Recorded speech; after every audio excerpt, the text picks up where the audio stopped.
الحمد للہ رب العالمین والعاقبۃ للمتقین والصلاة والسلام علی سید الانبیاء والمرسلین وعلی آلہ وصحبہ ومن دعا بدعوتہ الی یوم الدین، اما بعد۔ عن ابن عباس رضی اللہ تعالی عنہما قال رسول اللہ قال النبی صلی اللہ علیہ وسلم: نعمتان مغبون فیہما کثیر من الناس، الصحۃ والفراغ، رواہ البخاری۔ عزیزان محترم، بزرگوں، دوستوں،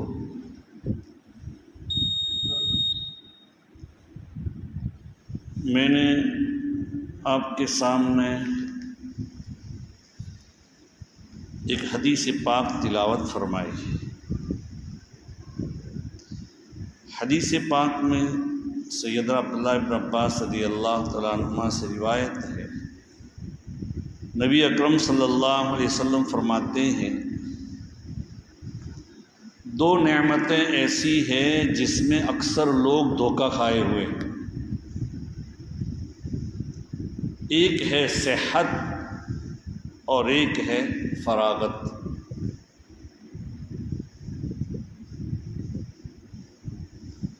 آدمی کے اوپر اللہ تعالیٰ کی ہر وقت بہت سی نعمتیں برستی ہے، اور ایک نعمت میں کئی نعمت ہوتی ہے۔ قرآن پاک میں حق تعالیٰ شانہ فرماتے ہیں: وَإِن تَعُدُّوا نِعْمَتَ اللَّهِ لَا تُحْصُوهَا، اگر تم اللہ کی ایک نعمت کو گننا چاہو تو اس کو گن نہیں سکتے، اس کا احصاء نہیں کر سکتے۔ آدمی سوچے گا، اور دیکھیے آدمی اللہ کی نعمتوں کا شکریہ ادا کرے تو اللہ کی طرف سے بڑھوتری ہوتی ہے۔ ہر نعمت کے اندر تین چیزوں کا خیال رکھنا چاہیے۔ ایک تو یہ کہ نعمت کی قدر کریں، دوسرا یہ کہ اللہ نے یہ نعمت ادا کی ہے اس پر شکریہ ادا کریں، اور تیسرا یہ کہ حق تعالی شانہ نے جیسے اس نعمت کو استعمال کرنے کا کہا ہے، نبی اکرم صلی اللہ علیہ وسلم کی تعلیمات میں ہمیں جو رہنمائی ملی ہے اس کے مطابق ان نعمتوں کو استعمال کرنا، یہ ہے۔ یہ تین چیزیں پائی جائیں انسان کی کامیابی کے لیے کافی۔ ایک ہے وقت۔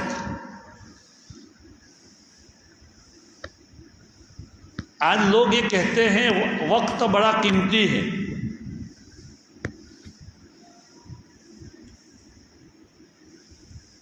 لیکن عربی میں ایک کہاوت ہے: الوقت ہی الحیات، وقت وہ تمہاری زندگی ہے۔ اسی لیے ابھی کچھ دنوں پہلے میرے سامنے ایک عربی کہاوت گزری، مجھے یاد نہیں اس وقت، لیکن اس کا مفہوم یاد ہے کہ جو آدمی تمہارے لیے کوئی وقت فارغ کرتا ہے، مثلا ایک آدمی نے تمہارے لیے زندگی میں 10 منٹ خرچ کیے، تو تم یہ سمجھو کہ اس نے اپنی زندگی کی وہ چیز تمہارے پیچھے خرچ کی ہے جو تم اسے واپس کبھی ملنے والی نہیں۔ اگر آپ کو کوئی وقت دیتا ہے، اس کا مطلب یہ ہے کہ وہ زندگی کی ایسی چیز تمہیں دے رہا ہے جو اسے واپس نہیں ملنے والی۔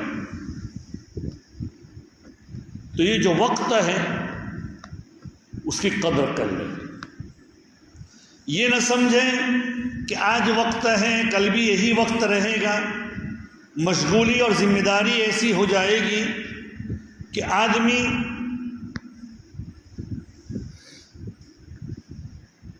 کل موقع ملے نہ ملے، آدمی کل کچھ کر نہ پائے، ایسا ممکن ہے۔ آج آدمی فارغ ہے، آج اس کے پاس وقت ہے کہ ظہر کی جمعہ کی نماز کے لیے 10 منٹ جلدی آتا، 15 منٹ جلدی آتا، لیکن کل ایسا وقت ہوگا ممکن ہے کہ بستر پر پڑے پڑے پیر پچھاڑے گا لیکن مسجد میں کوئی لانے والا نہیں ہوگا۔ آج طاقت ہے، آ جائیے مسجد میں، آج طاقت ہے، اللہ کی عبادت میں اپنے وقت کو لگائیے، اللہ کی رضامندی کے کام خرچ کیجیے، خیر الناس من ينفع الناس والا کام کیجئے کہ لوگوں میں بہتر وہ ہیں جو لوگوں کو فائدہ پہنچائے، خلق خدا کو فائدہ پہنچائیے، ایسے کام کیجئے جس سے انسانیت کی تعمیر ہوتی ہو، ایسے کام کیجئے جس سے ملک و ملت کو فائدہ پہنچتا ہو، اپنے آپ کا کیا ہے کچھ اپنی آخرت سنورتی ہو، ایسے کام کے اندر اپنے اوقات کو خرچ کیجئے۔ یہ وقت تو برف کی سیل کی طرح ہے، پگھل جائے گا، برف کی سیل ایک مرتبہ پگھل گئی، واپس وہ پانی آنے والا نہیں، تو وقت کی قدر کیجیے۔ آج ہمارے نوجوان اپنے وقت کی قدر نہیں جانتے، ہمارے بوڑھے بھی نہیں جانتے۔ میں پہلے بھی کہہ چکا ہوں کہ ہمارے ہاتھ میں اگر موبائل آ جائے تو آپ آج کل تو موبائل کے اندر یہ سب سسٹم بھی ہے کہ روزانہ آپ نے دن میں کتنی دیر تک استعمال کیا موبائل، ہفتے کی ایوریج کیا ہے وہ آپ کو معلوم ہو جائے گا۔ تو آج میں یہ کہتا ہوں ہمارے بوڑھوں کا، ہمارے جوانوں کا، ہمارے ماں بہنوں کا جو وقت اوسطاً ہے، اوسطاً کہتا ہوں بہت محتاط انداز میں 3 گھنٹے کیا اس کے اندر خرچ ہوتے ہوں گے کم سے کم دن میں۔ اور وہ جو نماز کا وقت ہے ہماری 5 وقتہ، اس کا وقت گن لیجیے اوسطاً کہ ہم 2 گھنٹے بھی اس کے پیچھے خرچ کرتے ہیں، ہم 2 گھنٹے دن میں خرچ کرتے ہیں۔ رات کو موبائل 12 بجے کے بعد فری ملتا ہے نیٹ، تو اس وقت تو بیدار ہم رہ سکتے ہیں، لیکن صبح کے وقت میں وہ مؤذن کہتا ہے حی علی الصلاۃ حی علی الفلاح الصلاۃ خیر من النوم، لیکن ہمیں آنے کی توفیق نہیں ہوتی۔ اس لیے عزیزوں، بزرگوں، دوستوں، اپنے اوقات کی قدر کیجیے کہ میری زندگی کا وقت حضرت والا تھانوی نور اللہ مرقدہ نے نظام الاوقات بنایا تھا۔ اپنے اوقات کا نظام بنائیے کہ میں صبح اٹھوں گا اتنے بجے اٹھوں گا۔ ہمارے ایک محسن ہیں ایک جگہ، تعلق ہے ان کا، ان کے ساتھ ہم لوگوں کا، سب کا، بہت سے لوگوں کا تعلق ہوگا۔ وہ تقریباً 88 سال کے ہیں، لیکن وہ یہ کہتے ہیں کہ میرا نظام الاوقات ہے، ٹھنڈی ہو یا گرمی ہو، ہر حال میں میں 4:45 بجے صبح اٹھ جاتا ہوں اور یہ کام کرتا ہوں۔ دن میں اس فلاں وقت آرام کرتا ہوں، فلاں وقت یہ کرتا ہوں، فلاں وقت یہ کرتا ہوں۔ اگر اس طرح کا کام کرتا ہے آدمی تو زندگی میں کچھ ترقی کرے گا، اپنی اولاد کی، اپنے وطن کی، اپنے قوم کی کچھ خدمت کر پائے گا۔ ورنہ سو گئے رات کو 12 بجے تک نہیں سوئے ایک دن، دوسرے دن رات کو 8 بجے سو گئے، اور صبح میں آپ فجر کے وقت بھی نہیں اٹھے، دوپہر میں اٹھے۔ حالانکہ حدیث پاک میں آتا ہے، پہلے بھی میں 2-4 جمعہ پہلے کہہ چکا ہوں، حدیث پاک میں اللہ کے رسول فرماتے صلی اللہ علیہ وسلم کہ جو آدمی فجر کی نماز پڑھتا ہے وہ اللہ کی ذمہ داری میں ہوتا ہے۔ کیا ہم فجر کی نماز پڑھتے ہیں؟ وقت کی کیا قدر کی ہم نے؟ رات کو 12 بجے کے بعد تو موبائل کا نیٹ فری لینے کے لیے ہم بیدار رہ سکتے ہیں 2 بجے تک، اور اس کو بھی اللہ کی ناراضگی میں استعمال کرتے ہیں عامتاً لوگ۔ اگر رات میں اس کو استعمال کرتے کرتے اگر نیند آ گئی اور اسی حال میں روح قبض ہو گئی تو کیا کریں گے؟ اللہ میاں کیا جواب دیں گے؟ یہ کیسا خاتمہ ہوگا؟ یہ نہ سمجھیں کہ ہماری زندگی لمبی ہے، یہ نہ سمجھیں کہ ابھی جوان ہیں، یہ نہ سمجھیں ہم تندرست ہیں۔ اچھوں کو ہم نے جاتے ہوئے دیکھا ہے، چند منٹ میں کیسے چلے گئے بھائی۔ اس لیے بھائی اپنے وقت کی قدر کیجیے۔ اسی طریقے سے وقت تو ہے لیکن آدمی مشغول ہے، تو مشغول ہونے سے پہلے، فراغت سے پہلے آدمی اپنے کیا زندگی کو استعمال کر لے۔ کل اٹھ کر ذمہ داریاں عائد ہوگی، اپنی ہوگی، اپنے اہل و عیال کی ہوگی، اپنے اعزا اقارب کی ہوگی، ملک و ملت کی ہوگی۔ تو جس وقت کچھ بھی نہیں کر پائیں گے اس وقت ہم کیا کریں گے؟ دیکھیے، شیطان جو ہوتا ہے وہ انسان کو، مومن کو اس طرح نہیں روکتا کہ تم ایمان سے ہاتھ دھو بیٹھو، ایمان سے پھر جاؤ۔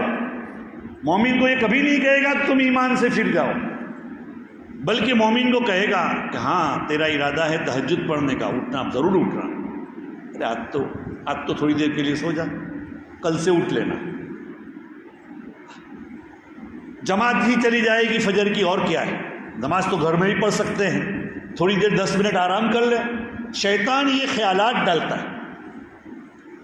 اور اتنی بات یاد رکھے، شیطان پہلے دن، جب شیطان کی ایک دن مطاوعت اور فرما برداری اور اطاعت کر لی، دوسرے دن اس کے حوصلے بڑھ جاتے ہیں، وہ اور طریقے سے، اور انسان کے ارادے خود کے بھی مدھم پڑ جاتے ہیں، اس کے ارادے کے اندر پستی آ جاتی ہے۔ ارے کل تو ہم نے کیا 6:45 بجے نماز اٹھے تھے، اور نماز ماشاءاللہ ہو گئی تھی ہماری، 6:11 بجے ہمارا طلوع ہوتا ہے، تو کیا 25 منٹ تو رہتا، تو ہم کل 5:45 آرام سے مل گئی تھی۔ اب آج آپ 5:45 بجے جو جماعت کا ہمارا وقت ہے، اس وقت اٹھنے کا جب ارادہ کریں گے، یا آپ 5:30 کہیں کہ بھائی کل کی طرح اٹھ جانا، لیکن شیطان اس وقت سلا دے گا۔ حدیث میں آتا ہے، اللہ کے رسول صلی اللہ علیہ وسلم فرماتے ہیں، شیطان انسان کے گرا کیا ہے، جب سلاتا ہے تھپکیاں مارتا ہے، علیک لیل طویل، ایسے اس کی گردن اور اس کی بوچھی پر تھپکیاں مارتا ہے، علیک لیل طویل فرقد، علیک لیل طویل فرقد، علیک لیل طویل فرقد، ارے تیری بہت لمبی رات ہے، سو جا سو جا سو جا سو جا، 3 گرہیں لگاتا ہے۔ جب آدمی اٹھتا ہے اور دعا پڑھتا ہے، ایک گرہ کھل جاتی ہے، جب وضو کرتا ہے دوسری گرہ کھل جاتی ہے، اور جب نماز پڑھتا ہے تیسری گرہ کھل جاتی ہے، اور فاصبح، حدیث میں آتا ہے، بالکل آدمی چوک و چابند اور نشیط بن کر اٹھتا ہے، ایک دم اس کے اندر ایک پھرتی آ جاتی ہے۔ اور اگر فجر کی نماز میں نہیں اٹھ پاتا تو ایسے وقت میں اس کو سستی اور کاہلی، پھر جب وقت چلا جاتا ہے 6:11 تو چل تھوڑی دیر سو لیتے ہیں، اب کیا ہے، نماز تو چلی گئی تو قضا کر لیں گے بعد میں۔ اب اگر نہیں اٹھتا ہے تو وہ دوسرا ایک آدھ 1.5 گھنٹہ کیسے چلا جائے گا زندگی کا، وہ قیمتی وقت اس کو معلوم بھی نہیں ہوگا۔ عزیزو، اپنی زندگی کی قدر کریں، فراغت کی قدر کریں۔ شیطان آدمی کو کس طرح مشغول کرتا ہے، ایک کام کے بعد دوسرے کام میں مشغول کرے گا۔ مثلا دن میں کبھی نماز آپ کے یہاں 1 بجے ہے، جو ظہر کی نماز، تو ظہر 1 بجے ہے نا، تو یہاں نہیں، تو آپ کو دوسری جگہ پر 1:10 کو مل جائے گی۔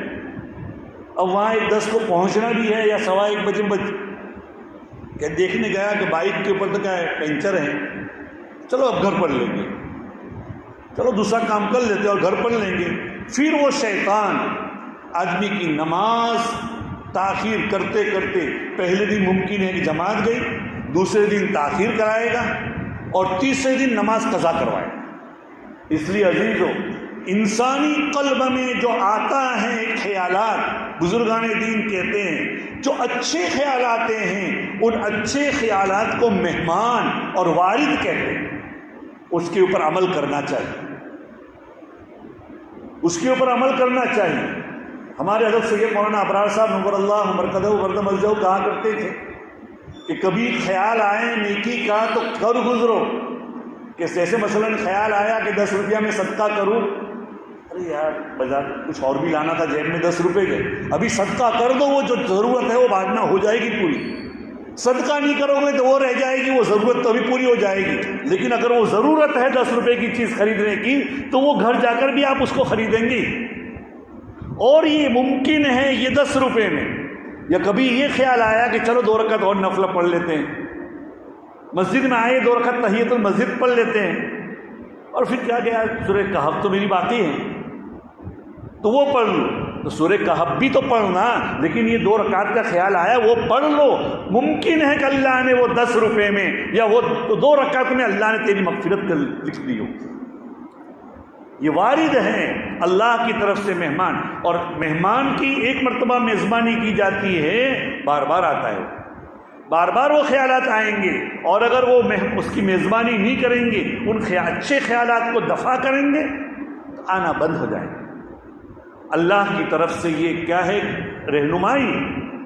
اور برے خیالات یہ شیطان کی جانب سے, اس کو فوراً دفع کرو, یا نفس کی طرف سے, اور نفس اور شیطان کی طرف سے ہے.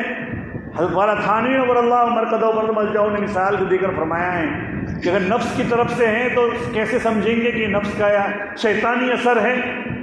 نفس کا اثر ہو, آپ اس کو جھڑکو گے, چپ سے بیٹھ جائے گا ایک طرف. اور اگر شیطانی اثر ہے, آپ کہیں گے کہ نہیں کرنا ہے, اچھا 2 رکعت نہیں پڑھنا, تو وہ جیسا آدمی ایسے دوسرا خیال لائے گا. فوراً وہ کہے گا کہ 2 رکعت آپ پڑھیں گے, اچھا نماز میں خیالات لائیں گا. نماز میں وہ کہے گا کہ آپ کو فلاں کام کرنا ہے, نماز کو آپ کو بگاڑ دے گا. اگر وہ آپ ایک کام کی طرف اس کو جھڑکو گے, دوسری برائی کی طرف رہنمائی کرے گا. دوسری برائی سے آپ اس کو جھڑکو گے, تیسری. شیطان کبھی کیا ہے نا, وہ کیا ہے, چھوڑتا نہیں اپنی گمگشتہ راہ کرنا یا راہ راست سے بھٹکانا, یہ چھوڑتا نہیں. دوسرے خیالات, تیسرے خیالات, اگر ایسے بار بار الگ الگ خیالات آتے ہیں, سمجھو یہ شیطانی اثر. اعوذ باللہ من الشیطان الرجیم پڑھیے. اور اثر شیطانی بزرگوں کو بزرگ کی حالت میں, مومن کو مومن کی حالت میں, ایک تاجر کو تجارت کی حالت میں الگ الگ طریقے سے کیا ہے پیش آتا ہے. شیخ عبد القادر جیلانی نور اللہ مرکزہ کا واقعہ ہے. ان کو ایک دم اللہ کا ذکر کر رہے تھے, مشغول تھے اللہ کی عبادت میں, اور ان کو ایک نور نظر آیا, مکاشفہ ہوا, اور آواز آئی, عبد القادر میں اللہ ہوں, میں تمہاری عبادتوں سے بہت خوش ہو گیا ہوں, آج کے بعد تمہیں کوئی عبادت کرنے کی ضرورت نہیں. آج کے بعد تم کیا ہے, کچھ بھی نہ کرو تب بھی ہم تمہاری عبادتوں سے خوش ہیں. اب دیکھیے نبی اکرم صلی اللہ علیہ وسلم موت کی حالت میں, مرض الموت میں گرفتار ہیں, اور پیر لڑکھڑا رہے ہیں 2 آدمیوں کے کاندھے میں, مسجد میں آ رہے ہیں. آپ کی نمازیں معاف نہیں ہوئی, عبد القادر کی کیا معاف ہو جائے گی؟ شیخ عبد القادر کو اللہ تعالیٰ نے بچایا اور کہا ارے ہٹ, اعوذ باللہ من الشیطان الرجیم. شیطان ہے, لکھا ہے واقعہ میں کہ فوراً وہ روشنی اور نور تھا وہ ظلمت میں بدل گئی, تاریکی ہو گئی, اندھیرا جیسا ہو گیا. شیطان تب بھی نا امید نہیں ہوا.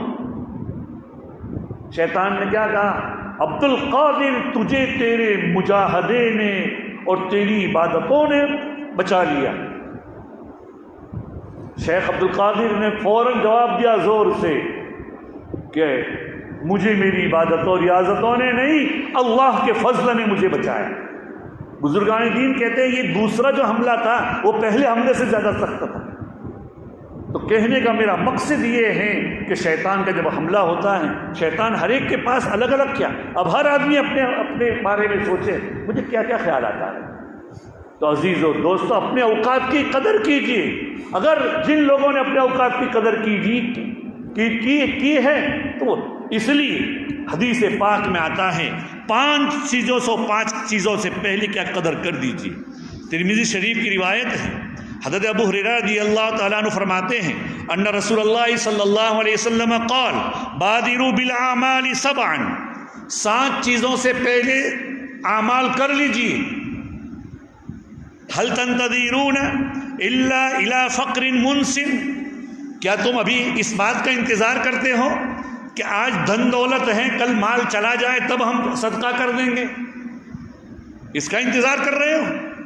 او غنن متغن, یا یہ کہ آج پیسہ نہیں ہے کل مالداری ہو جائے گی تب ہم کیا اللہ کے راستے میں خرچ کریں گے یا اپنے اہل و عیال پر خرچ کریں گے یا جو جائز طریقے ہیں جو ذمہ داریاں ہیں وہاں خرچ کریں گے اور اس وقت اللہ کی خوشنودی حاصل کریں گے؟ او مرض مفسد، یا یہ کہ آج تندرست ہیں انتظار کر رہے ہو ایسی بیماری کا جس بیماری میں آدمی مسجد میں جانے کا بھی محتاج ہو جائے، جس بیماری میں آدمی کچھ بھی نہ کر سکے، پیر ہلانے کا محتاج ہو جائے، کیا اس کا انتظار کر رہے ہو؟ اللہ کے رسول کیا گویا کہ ہمیں ایک ڈانٹ پلا رہے ہیں، او حرم مفنت، یا ایسے بڑھاپے کا انتظار کر رہے ہو جو تمہیں ختم کرنے والا ہے۔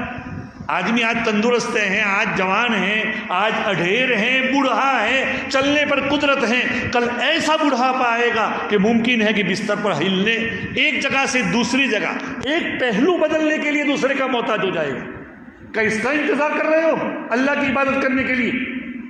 اللہ کے رسول یہ ڈانٹ پلا رہے ہیں، کیا اس وقت اللہ کی عبادت کرو گے؟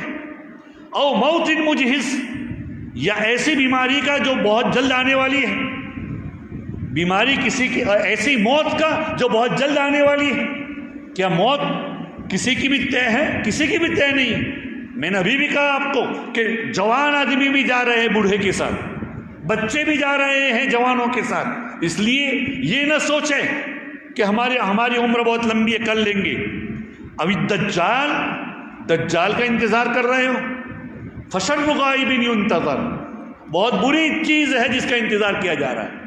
دجال کا فتنہ، نبی اکرم صلی اللہ علیہ وسلم فرماتے ہیں دنیا کے پیدا کرنے کے بعد سے قیامت تک جتنے بھی فتنے آئے سب سے بڑا فتنہ دجال کا ہوگا۔ صبح میں یصبح مؤمنا ویمسی کافرا ویمسی مؤمنا ویصبح کافرا، صبح ایمان کی حالت میں کرے گا، شام اللہ کا ہے کفر اختیار کر لے گا، شام کو مومن ہوگا، صبح میں کافر بن جائے گا۔ اللہ ہماری اور ہماری نسلوں کی حفاظت فرمائے۔ اس کا انتظار کر رہے ہو؟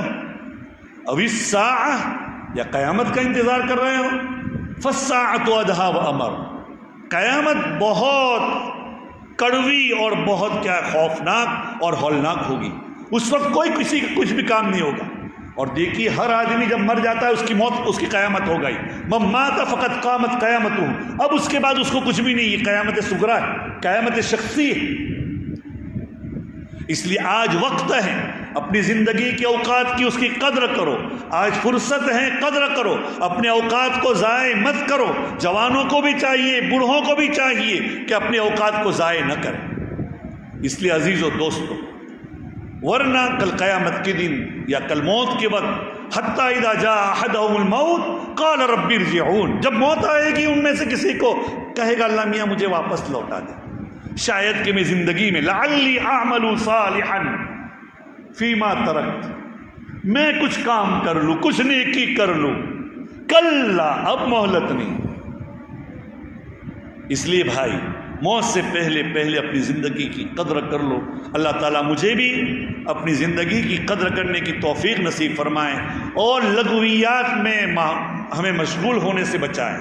اپنی زندگی کی قیمتی اوقات کو، جیسے میں کہہ چکا ہوں ابھی بھی کہ عربی میں زندگی، تو آج گجراتی کہاوت ہے کہ سمے قیمتی ہے، سمے قیمتی نہیں، سمے تمہاری زندگی ہے، یہ وقت تمہاری زندگی، الوقت ہی الحیات عربی میں کہا جاتا ہے، یہ وقت تمہاری کیا ہے، زندگی ہے، اور زندگی کی یہ گھڑی جب چلی جائے گی دوبارہ واپس آنے والی نہیں ہے۔ اس لیے عزیزو اپنی زندگی کی قدر کریں، موبائل کے پیچھے، لغویات کے پیچھے اپنے اوقات کو ضائع نہ کریں۔ اللہ تعالیٰ مجھے بھی توفیق نصیب فرمائیں۔ وآخر دعوانا ان الحمد للہ رب العالمین۔